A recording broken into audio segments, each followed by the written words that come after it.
Thank you. Thanks everyone for coming. I just want to thank obviously Apex and Visual Aids for having us, and yeah, the serendipity of how this show came to be through someone said like winning the lottery, I guess, but I guess with an idea. There's a lot of ideas around this show, and I think Kyle's going to speak more directly towards how Visual Aids has worked with these artists, and how Alvin Baltrop also was affected by the AIDS crisis, and we're here because AIDS is not over. But with a lot of the ideas around the show and the different themes that come up, I think at the end of the day, for me, the reason I wanted to present this work is I feel it's some of the most compelling contemporary American art, regardless. And so it's great to have the artists here and also Sergio Bessa to speak about Alvin Baltrop. And there's two more events, February 14th about Curtis Cuffey that we're really excited about. And then March 7th, there's a closing event that will also include Otis Houston Jr., a record release on vinyl for him. So please check the website and come back, hopefully when the weather's a little better.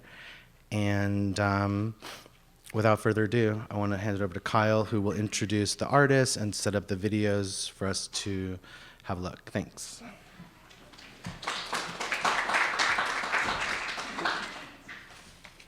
Hi everyone, my name's Kyle Croft. I'm the programs manager at Visual Aids. For those who aren't familiar, Visual Aids uses art to fight AIDS by provoking dialogue, supporting HIV-positive artists, and preserving legacies, because AIDS is not over. We're really happy to be here today in this beautiful exhibition that has three of our artist members, Raynes Birkbeck, Joyce McDonald, and Frederick Weston, and also to be here with the work of Alvin Baltrop. To give some background, Visual Aids was founded in 1989, and in 1994, the Visual Aids Archive Project was created, which began documenting the work of artists who are living with HIV. And so Raynes, Joyce, and Fred became artist members in the late 90s, just a few years after we started.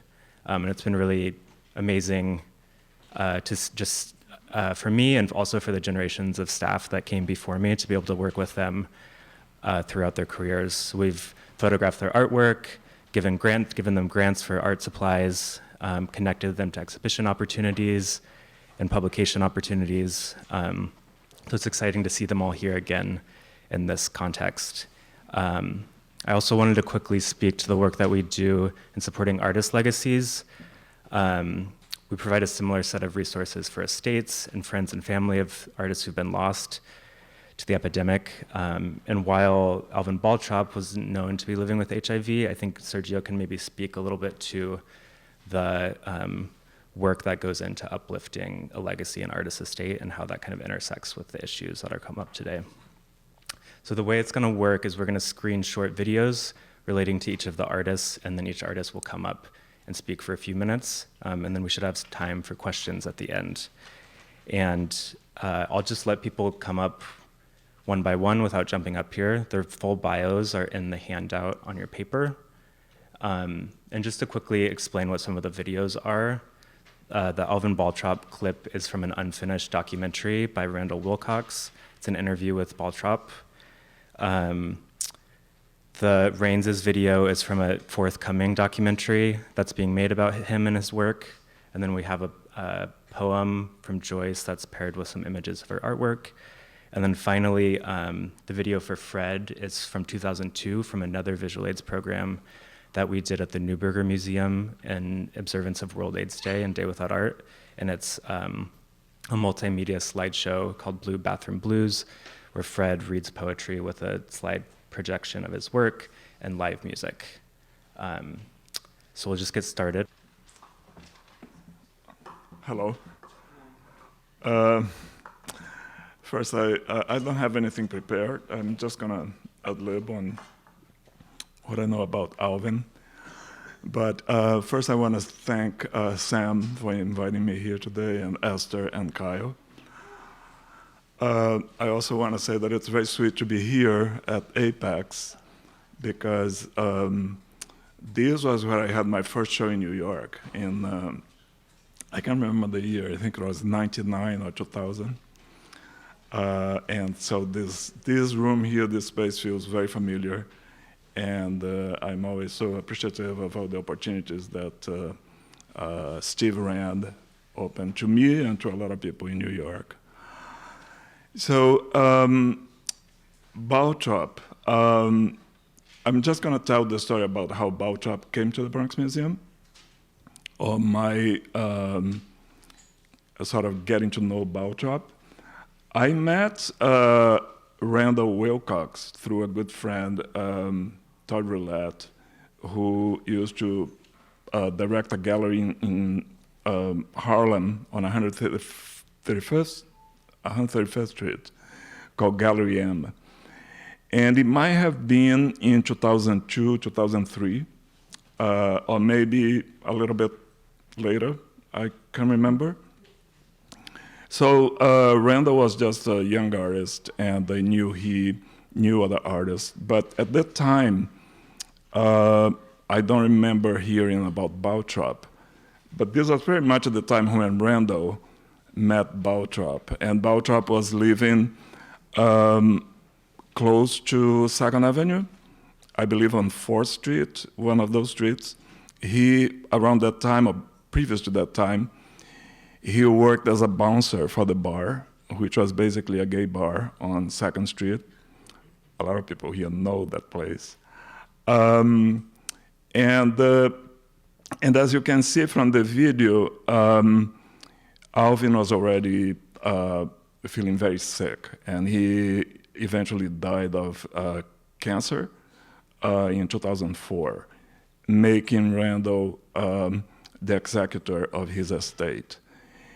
So I actually have a lot of admiration for Baltrop, of course, for kind of protecting all this archive that he amassed over the years, but also Randall, who probably didn't know the extent of the proportions of this estate, but he kept it with very little means, and until a few years later, he got in touch with Yona Becker, who's the director of Third Streaming, and Yona, a wonderful friend, she worked for the Warhol Foundation. She's very knowledgeable about grant and running artist estates and so forth.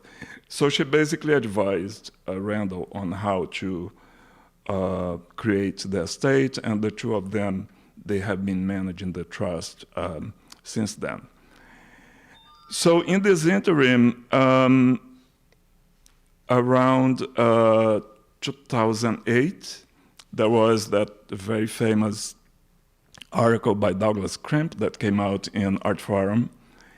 And I remember seeing the beautiful, very gritty cover of the Art Forum, a black and white image of the breeze, and some tiny little man kind of behind the breeze. It was very hard to see. And Douglas' really beautiful and heartfelt homage to Baltrop. So Baltrop. Baltrop had died 2 years previous to that, and Douglas, who knew his work, finally had the opportunity to write about that. So I read that article, and the first thing that struck me was to learn that Baltrop was born in the Bronx. So I became, kind of acquainted with that idea and a little bit obsessed. And a couple of years after that, the Bronx Museum received the grant from the Ford Foundation to acquire work for the collection. And I was working with my boss, Holly Block at the time, and I said, Holly, it would be very important to have representation by Bronx artists. We can buy, some of these big names, but I would love to get like Alvin Baltrop, for example. He's not in collections, but he's from the Bronx. And I said, well, funny that you mentioned that, because Yona is a good friend, and Yona now is representing the estate. So it was really a fantastic match because Iona was very friendly. And at the time, these photographs, they were very, very affordable. I selected 4 images that they were related to the work that Gordon Matta Clark did at the piers, because at the time, around 2012, I was already planning for an exhibition on Gordon Matta Clark. So I thought, well, I'm going to buy these photographs, and I will just put it aside for the show about Gordon that was going to happen a few years later. And the show eventually happened in 2017. At the same time, we bought this beautiful portfolio, which I assumed that it was a portfolio that Baltrop put together to show his work to dealers. And it's kind of bittersweet to see that, because it's a beautiful portfolio, but he was really not aware of archival practices. So he just kind of glued photographs on this paper that it's not acid-free. And eventually in the future, if we want to recover those materials, it's going to be a lot of work to do that. But as you see from the video here, Baltrop's life was difficult, and he did not have like these best practices on how to preserve his work. So that was the beginning, and then eventually, a couple of years after, Iona, by this time, we became good friends. She did a show at her space here in 2010 that I saw, and she approached us again, and she said, Randall cannot keep the archives together. And when I say the archives, it's not the photographs. It's just the personal belongings that Baltrop had, that Randall had gone to his apartment and cleaned up everything and moved to his house. So it's like his documents from the time of the Navy, documents related to his mother, his brother, and everything. And I'm very interested in this idea of the archives. I said, I want this. I want this for the museum. So we got this kind of bins, plastic bins, with all this material that belongs to Baltrop, including his cameras. We have probably like 7 different photographic cameras that came with all this. And it was really wonderful, because now, a few years after, when we begin to do the show, having the archive available to us made the research much easier. As you can imagine, the history of Baltrop is very complicated. It's kind of it's going to be very tough to create kind of a biography on him. He was this figure that you see here. He had a lot of this kind of attitude, and sometimes I think he would fantasize a little bit. So it's kind of hard to sort of gauge what is really true, and what was fantasy in his mind. But I'm hoping that in a few years we will have a researcher that will come to the Bronx Museum and delve into this material and examine everything and write a biography on the man, and also interview some of the people that met him, and some of the people that are still alive, and collect more information about him. I just have a couple of things to say about Baltrop himself. His mother moved from Virginia to New York already with Alvin's older son, James. And Alvin was born in the Bronx in 1948. He went to school in the Bronx. I cannot say right now the school, but he was schooled in the Bronx. And he discovered photography as a teenager. So at the exhibition that we have at the Bronx Museum right now, we have a photograph that is from the mid-60s, and it's actually a beautiful photograph. You can already see that he was very serious about his practice. And it's a photograph that he took of someone at the cloisters in uptown Manhattan. And then in 1969, he goes to the Navy. This, of course, is the height of the Vietnam War. He is put in a ship that actually never gets to Vietnam, not even close to Asia. There is this little story that the captain in the ship was connected to a very strong family, and they pulled the string so that the ship was always doing drills in the Atlantic and the Mediterranean. And so, you know, he had this stay in the military, or in the Navy, but really never got very close to the war. So when you go to the Bronx Museum, you'll see some of the photographs that he did at the time. And I think this is when you really see the photographer kind of blossoming. And also his, what I would call, I don't know if this is correct, but his queer eye. So you have like these beautiful photographs of him just kind of looking at his friends, sailors, doing chores. And he has this really kind of homoerotic kind of a quality to these images that it's really fantastic.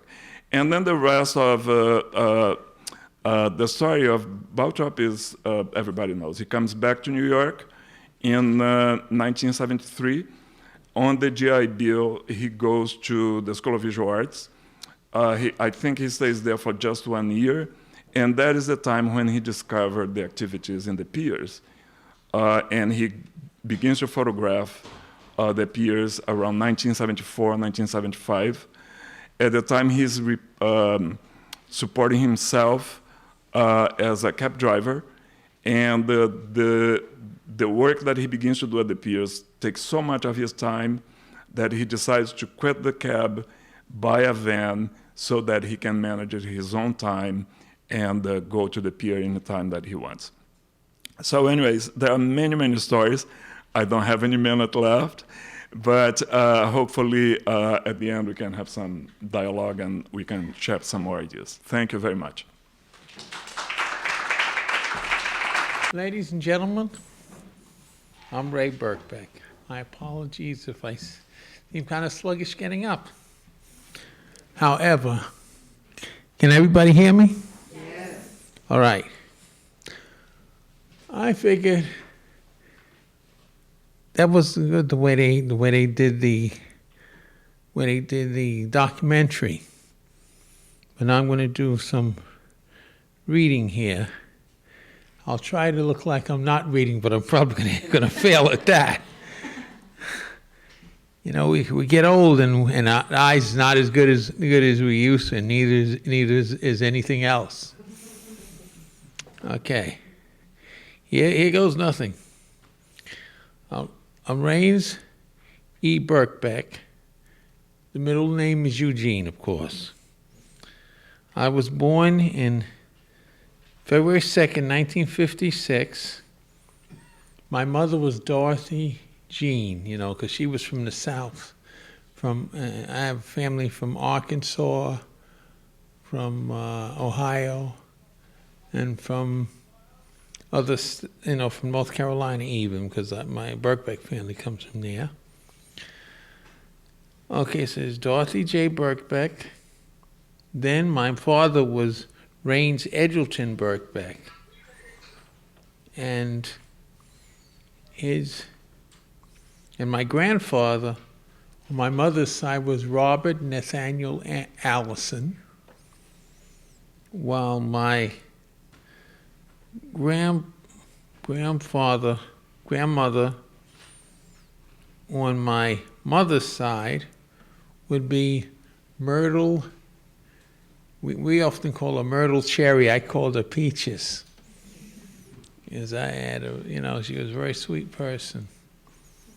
And I also had another grandma we called her Nana. That was Margaret Birkbeck.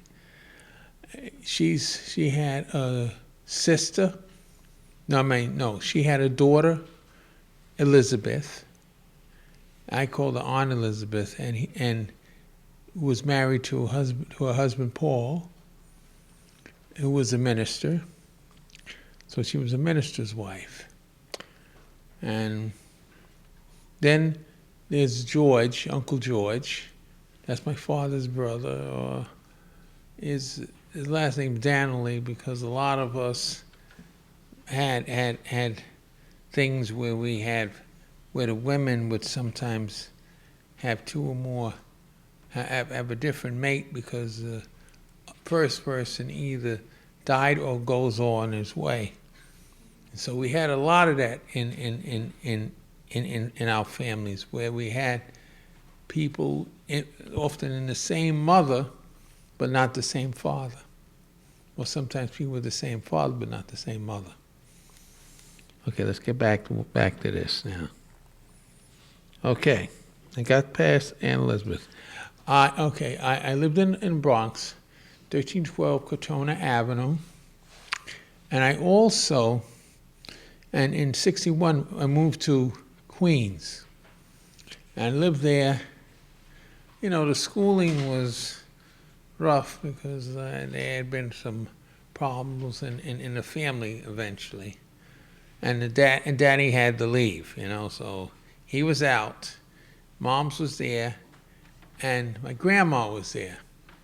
So I was, you know, a lot of us end up getting raised by our mothers because the fathers weren't getting the jobs that they should have gotten, and a lot of times the self-image of the black male was very poor at that time.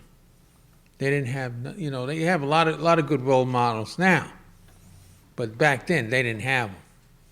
So a lot of guys couldn't make money like they should and provide for and do the American thing with the family. They had to do something a little different.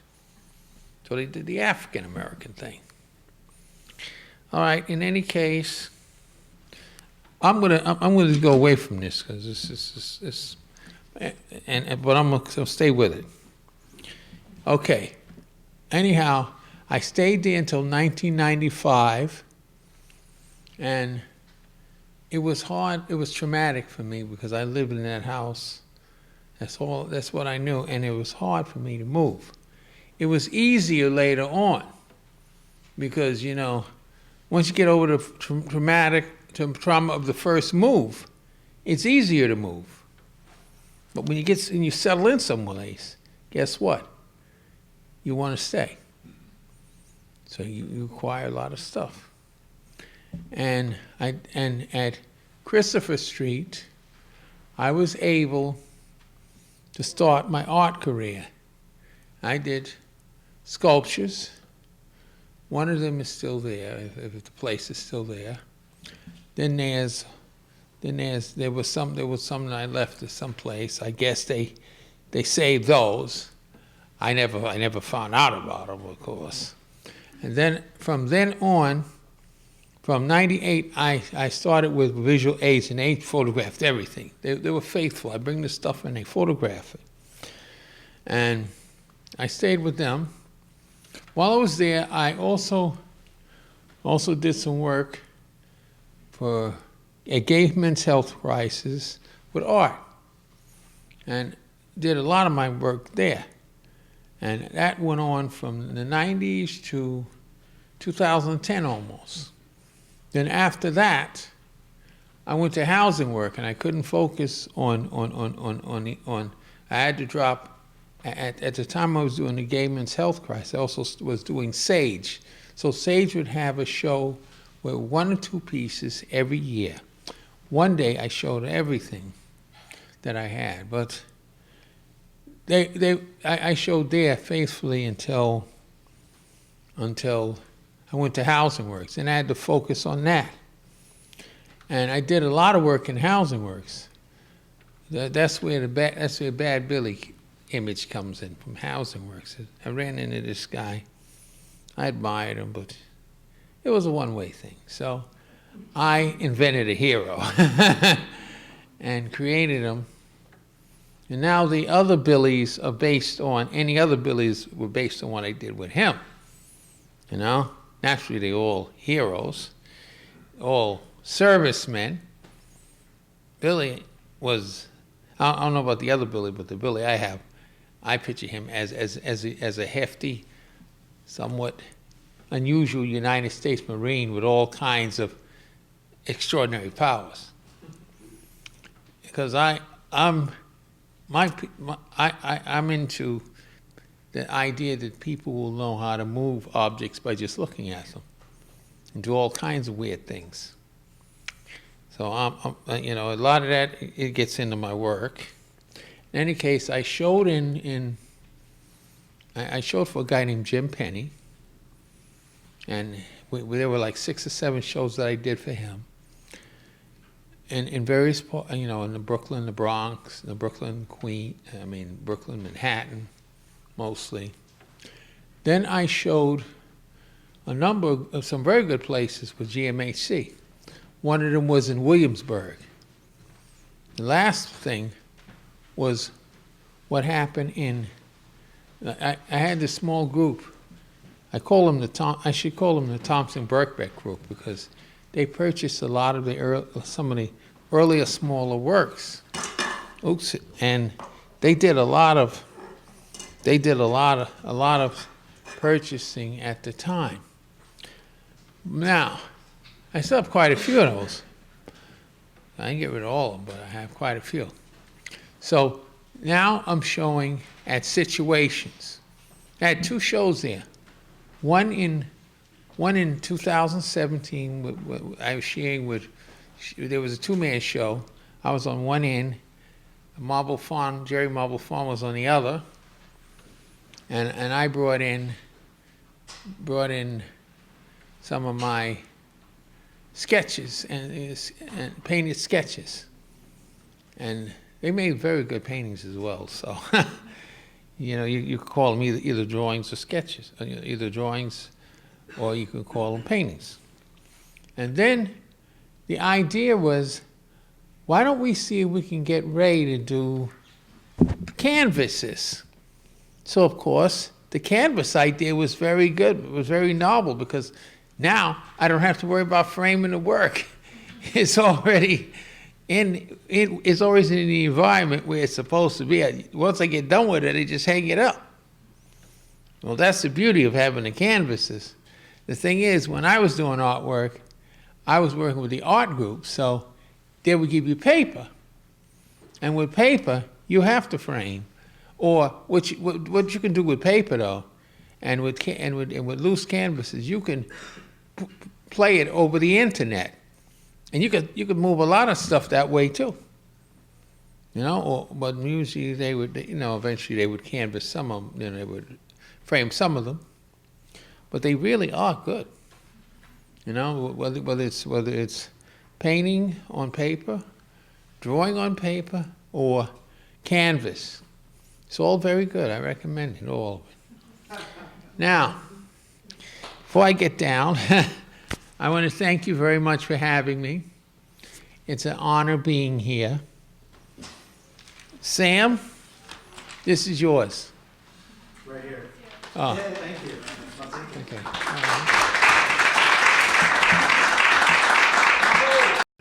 I give all honor, all power, and all glory to my personal Lord and Savior, Jesus Christ.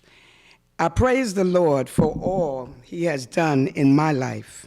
From the shooting gallery to the art gallery, my art not only explores the pain and hurt of my former life, but the joy and triumph of my present one. My art has helped heal old wounds and has freed me from the bondage that once oppressed my mind. I give all honor and power and glory to my personal Lord and Savior, Jesus Christ, and I thank God that today I am saved. First, I'm going to do a reading, a few passages. And my name is, I'm a testimonial artist. And through everything, one of the things that God called me to be also as a reverend.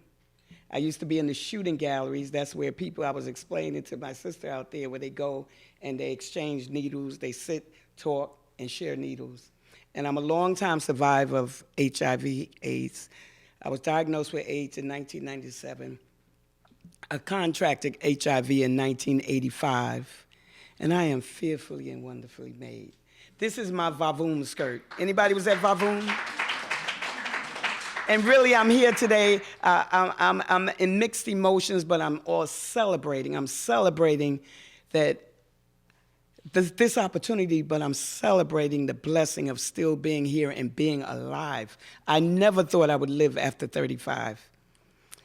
So I would like to read something, if this is it. This is not even it. Right, I'm about to read. And this is not it? Oh, could I have one more chance? Okay. This is it. And it's a passage out of the Bible. It explains a lot of things that I went through and why I also celebrate. It comes out of Psalms 34. I'm going to read 15 down to 20.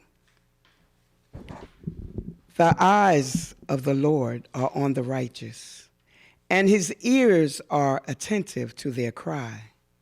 But the face of the Lord is against those who do evil, to blot out their name from the earth. The righteous cry out, and the Lord hears them. He delivers them from all their troubles.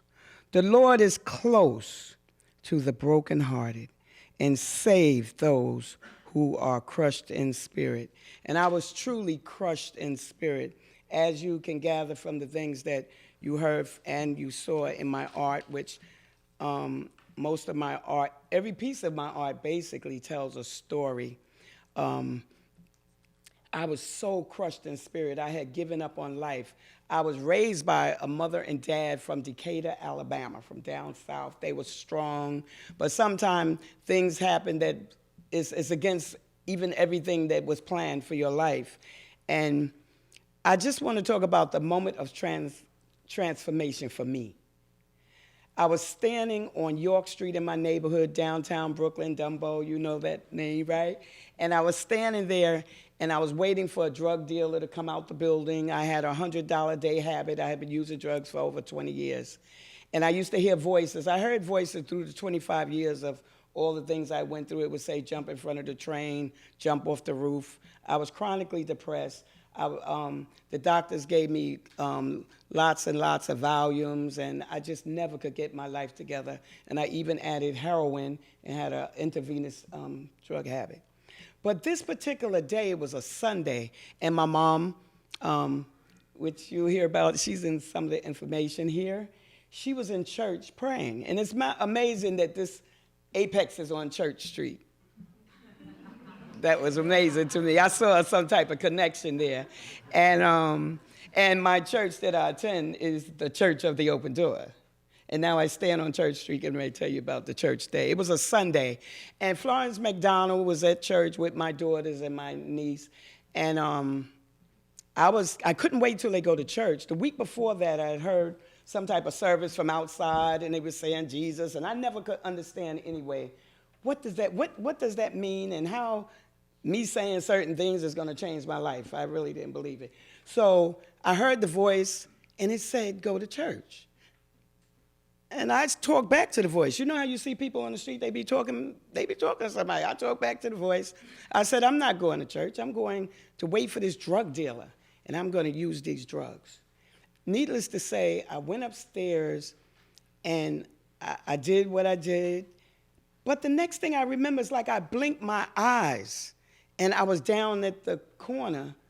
My church is on Gold Street, pavement of gold. And I hadn't been there 30 years. And the next thing I blinked my eyes, and I was up the steps. I wasn't sure whether I was OD and blacking out, but I was really at the church. And then the next thing, the pastor, who is my pastor today, Reverend Dr. Marfisi Taylor, he was standing at the front. The service evidently was going to a close. And I didn't see people. That's what's funny. It's like this was the aisle right here, and he's standing where you are, right? And so he said, if you're unhappy with your life, he says it doesn't matter what you did, what you didn't do, what you're doing. Come as you are. Whether you have a job, you don't have a job, you're whatever you're doing, just come as you are. There is more for you in your. And I just remember I don't remember walking, but I remember seeing the aisle, the church chairs was on each side, and I walked down. And he said, we've been praying for you a long time. My mother was there. And he said, for God so loved the world, he gave his only son, that whoever believes in him should not perish but will have eternal life. And I was like, okay. And then he told me to just say a prayer with him. This one prayer, it was Romans 10:9 that said I had to repeat after him that I would confess. It says if you confess out your mouth and believe in your heart Jesus Christ died on the cross and rose again, you would be saved. And still I did that, and I went back out. I went back into the world. I was like, God, I don't think. But it was an anchor in me. And this anchor that was in me is why I'm alive today. Because I always said if I ever found out that I was HIV positive because of all the people in my community that has passed away, and I know like about 200 now, that I would kill myself. This anchor held me. And then I came to a place where I wanted to live. And it's a scripture, it's my declaration of life. It's Psalms 118, Psalms 118 verse 17. And it says, I shall not die, but I shall live to declare the works of the Lord. And anytime I'm faced with, like I've dealt with shingles, I've dealt with nerve damage, I've dealt with neuropathy, all type of serious things. You know one of my stress relievers and my interruption for all that is art. It's art. No matter what I'm going through, it's art. Art plays such an important part of my life. I dreaded going to the AIDS program, but after I got there, I met the art therapist, and he connected me with visual aids. But I just went into art, and I didn't stop doing art, and I kept doing art, and I'm just real grateful for that gift. And I said, you got to find the lemonade in the lemons. So even out of AIDS, had that not happened, that whole scenario, I probably wouldn't even be here doing art. I'd be like out in the world somewhere. But I thank God for each and every one of you. I love Sam. Thank you so much. And I'm 68 years old. Now I go to the celebration bar. I'm 68 years old. I got 11 grandchildren. I got 3 great-grandchildren and 1 on the way. And on February the 15th, God willing, I will be here. I will spend my birthday here.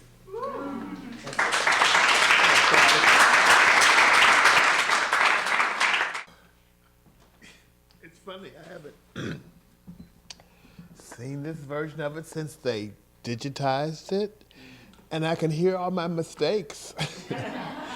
And I kept going because that's what you do. It's live. This is life. You cannot. You can stop it and say, I made a mistake, and I go back and fix it and go back and fix it. But, you got to keep going. How are you doing? How are you? I'm well, and I'm moving forward. I want to thank everybody that is responsible for my being here, and all of you are sitting in those chairs. Art therapy. No, church.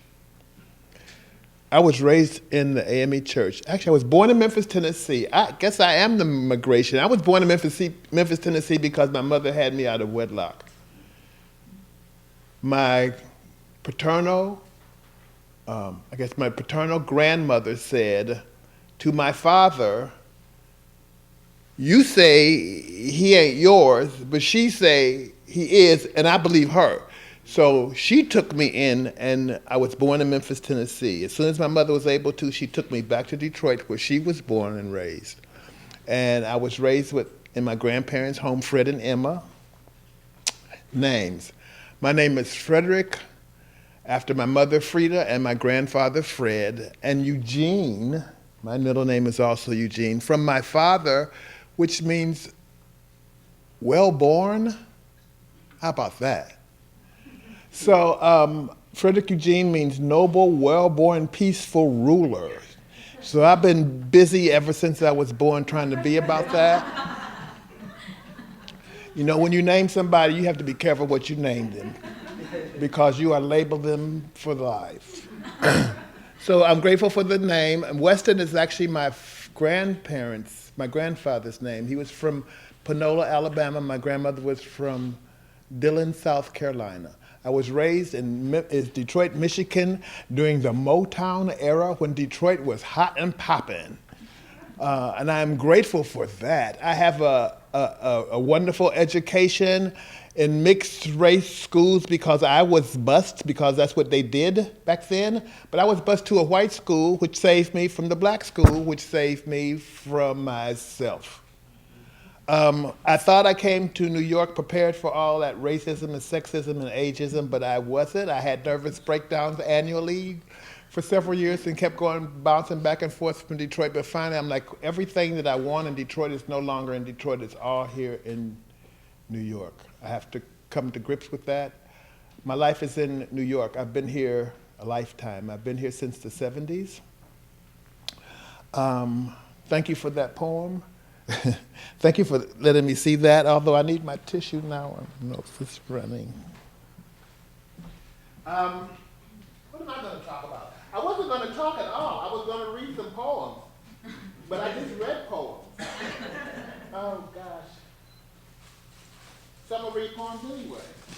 Actually, some of those poems reminded me of poems. Art therapy, here I come. I was raised in the church. I was raised in the AME church. I went to church school before I went to public school, so my education is really from the church.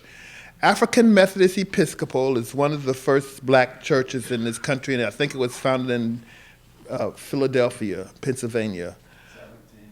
1790s. Hey, thank you. Thank you. Anyway, so I'm an AME kid, and they expected me to be a preacher, and when I told the old sister, I came home from college and I said, she says, where are you going? I said, Ferris. She said, oh, you in seminary. No, it's a state college, but I didn't tell her that. She expected me to be in seminary, so I'm in seminary. So today I stand here before you on a Sunday morning, hallelujah, and I'm going to read some more poems to you. This is a poem called The Beautiful Poem. I wrote this in art therapy. I had a lovely lady who taught me to have faith in my words and to write them down on paper. I wrote this poem and lost it in the McDonald's in the notebook, and I tried to recapture it. And so this is my recapture, a beautiful poem. I wrote you a beautiful poem that you will never see. I tried to tell you about it. You said, just wasn't meant to be. I wrote you a beautiful poem that you will never hear. Somehow it slipped through my fingers and got lost between far and near. I wrote you a beautiful poem. I tried to make it rhyme. The words that were laid disappeared from the page. Perhaps they will come back with time. I wrote you a beautiful poem to say that I really care. I wrestled all night in silent thought, then lost what I found there. I wrote you a beautiful poem. I wanted to impress. I thought the thoughts I wrote, though from my heart, showed no sign of tenderness. I wrote you a beautiful poem, but now you'll never know. The passion and truth I felt for you there has melted like the snow. Oh. Unattended. Oh, I was going to read that back here. Okay, I'm going to do that. A tender trap. Thank you, Sam, for these poems. Gosh. This was actually another therapy program that for me that we decided we'd have our own little magazine, and we wrote a magazine. It was supposed to be quarterly, but people in time. So it came out whenever it came out, and so I got to write for this, and it was helpful because it gave me a chance to keep writing. If you're an artist, you just got to do art. You don't care what nobody tell you you do it. If you're doing art, you are doing the art. You're an artist. If you are a writer, you better write. As long as you write and you're an artist, doesn't care what nobody say you writing, you're a writer, all right? A tender trap. I love you dearly, but I don't know words to say. You love me clearly, but your fears get in my way. I ask you merely, may I stand in my own light? I hold you near me as you shudder that I might. I stand here sheerly, covered in my secret thought. I blame you squarely that my life has come to naught. I should be carefree, instead I feel I'm caught. My reflection scares me, this tender trap is taut. My destiny dares me to make my dreams come true. I love you dearly, but I must free myself from you. This is a poem. I wrote a poem for my mother. She died, gosh, a little after Mother's Day this past year. She was 93 and I'm 73. This poem is called Frida, Collect. I collect notes on scraps of paper and try to recall what I am trying to recollect. Is there a thread that strings the notes together? How much concern should be given to the breadcrumbs eaten by birds or to wind-blown notes long gone? I read them aloud, those notes remaining. I vocalize the words and listen for a hint or a tune of a melody those lyrics might imply.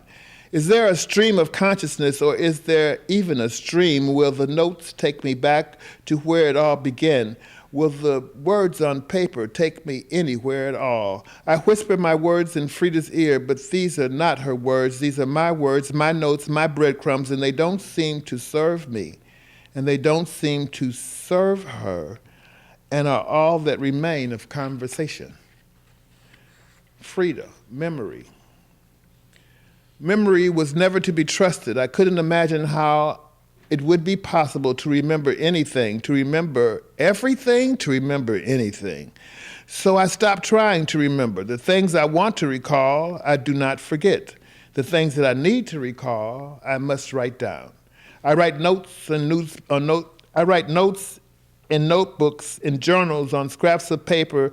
The notes dot the trail behind me. They are like Hansel and Gretel's trail of breadcrumbs. I remember how vulnerable Frida looked, her back to me, as she covered herself for warmth and modesty and dark brown crepey limbs.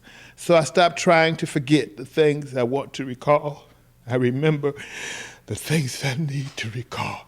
I must write down. The things that I need to recall, I must write down.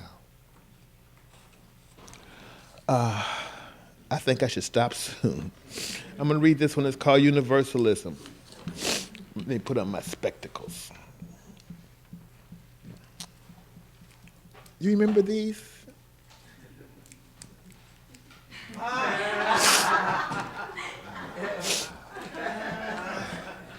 Universalism. I had a secret, but no one but me knew this secret.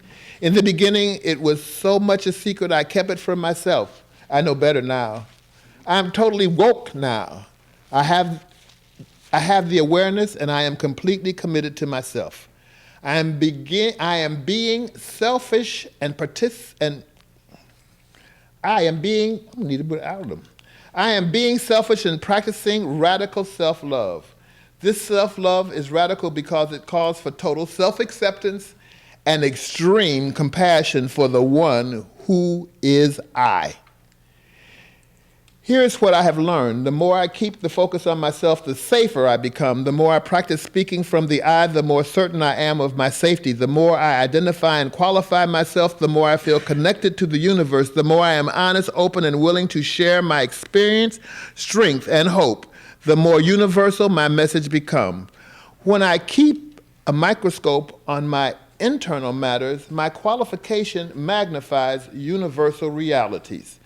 The definition of universalism, often capitalized, is a theological doctrine that all human beings are eventually saved. Hey, Joyce, how about that? It is a Christian belief that insists that God's atonement did atone for the sins of all humankind. My definition of universalism is a personal doctrine. I choose to believe that all human beings I believe that all human beings will eventually be safe, that world peace is possible, and that there's a place for everyone at the table. This is the byproduct of my personal practice of Christianity and of my connection to my higher power, Mother, Father, everything, God, everything, God. The more salvation I give to myself, the more I contribute to universal salvation.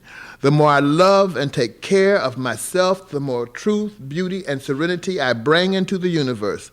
The state of being universal is my state of being universally me. I find solace in the words of Mac Ehrman, who wrote in his poem, Desiderata. You are a child of the universe, no less than the trees and the stars. You have a right to be here. And whether or not it is clear to you, no doubt the universe is unfolding as it should. Unattended, and I will stop. Excuse me. I was so pleased. This is a poem actually about addiction and relapses being a part of addiction. Relapses being a part of addiction. Relapses being a part of recovery. Addiction, recovery, and relapse is part of recovery. Unattended. I was so pleased to be on top of it, so proud, so very proud not to be carried away with the whole messy thing that I announced all my days. What was it after all but just a nervous spell, not an altogether unheard of condition in this analysis conscious culture. Now I've returned to the scene of the crime. My foolish pride and my vanity caused me to feel I've fully recovered. It's been away. It's been away for months. Where has it all gone? I was right here all the time, but I was asleep. A more controlled facet of myself drove me through the mania. Things put down in April and May, resurfacing in June, going on July, and still not put away, not returned to normal in August. To whom have I made promises? Who have I disappointed? Put aside myself. Have I been spun around? Indeed, I have circumnavigated my soul. Where did my hair and nails grow so long? Have I been unattentive to self? Have I not been attentive to me? How long have I been unattended? I thank you.